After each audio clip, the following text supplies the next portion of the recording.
ఆర్ఆర్ఆర్ చిత్రంలో నాటు నాటు పాట సృష్టించిన సెన్సేషన్ ఏ స్థాయికి చేరుకుందో అందరికీ తెలిసిందే.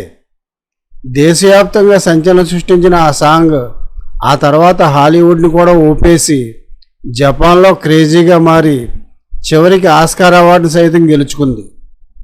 ఆ తర్వాత నాటు నాటు తరహాలో సాంగ్ చేయాలని, ఆ రేంజ్ సక్సెస్ సాధించాలని చాలామంది ప్రయత్నించారు. కానీ ఎవరూ ఆ సాంగ్ దరిదాపుల్లో కూడా వెళ్ళలేకపోయారు. వార్ 2 మూవీలో హృతిక్ రోషన్ జూనియర్ ఎన్టీఆర్లపై పాట తీస్తున్నారని న్యూస్ వచ్చినప్పుడు ఆ సాంగ్ నాటు నాటు రేంజ్లో ఉంటుందని అంతా ఊహించారు. వాళ్ళ ఎఫర్ట్లో లోపం లేనప్పటికీ ఆ సాంగ్ అంతగా ఆకట్టుకోలేకపోయింది.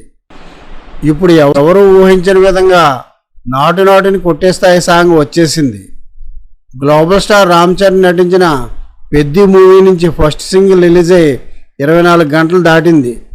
ఈ సాంగ్ రిలీజ్కి ముందు దీనిపై అంచనాలు ఏ స్థాయిలో ఉన్నాయో అనుమానాలు అదే స్థాయిలో ఉన్నాయి.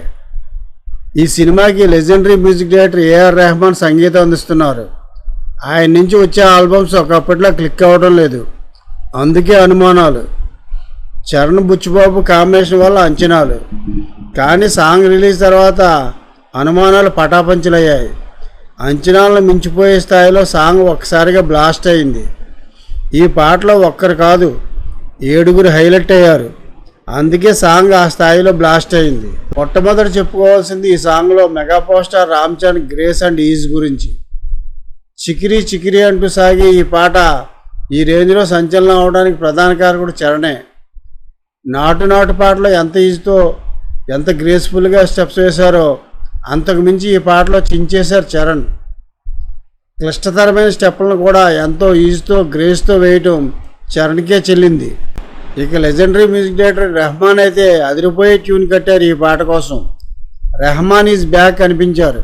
డైరెక్టర్ సానా బుచ్చిబాబు ఈ సాంగ్ని చిత్రీకరించిన విధానం, ఆ గ్రాండియర్ లుక్ తీసుకురావడంలో, అందమైన లొకేషన్స్ ఎంచుకోవడంలో, అలాగే చరణ్ గ్రేస్ఫుల్ స్టెప్తో ప్రోమో రిలీజ్ చేసి సాంగ్ని ప్రమోట్ చేసిన తీరు ఎక్సలెంట్. జానీ మాస్టర్ అయితే ఈ సాంగ్లో ఆయనే కనిపిస్తారు.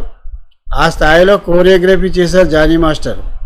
కెమెరామెన్ రత్నవేలు తన అద్భుతమైన పనితనంతో అందమైన లొకేషన్స్ను మరింత అందంగా గ్రాండియర్ లుక్ వచ్చేలా చూపించారు. హీరోయిన్ జాన్వి తన గ్లామర్తో చివర్లో వేసిన స్టెప్స్తో పాటకి గ్లామర్ తెచ్చారు. పాట పాడిన మోహిత్ చౌహాన్ తన డిఫరెంట్ వాయిస్తో అద్భుతంగా పాడారు. ముఖ్యంగా హిందీలో మోహిత్ మరింత బాగా పాడారు. వీళ్ళందరి సమిష్టి కృషితో ఈరోజు ఈ సాంగ్కి ఎంత అద్భుతమైన ప్రేక్షకాదరణ లభించింది. దేశవ్యాప్తంగా ఎక్కడ చూసినా సోషల్ మీడియాను ఊపేస్తుంది.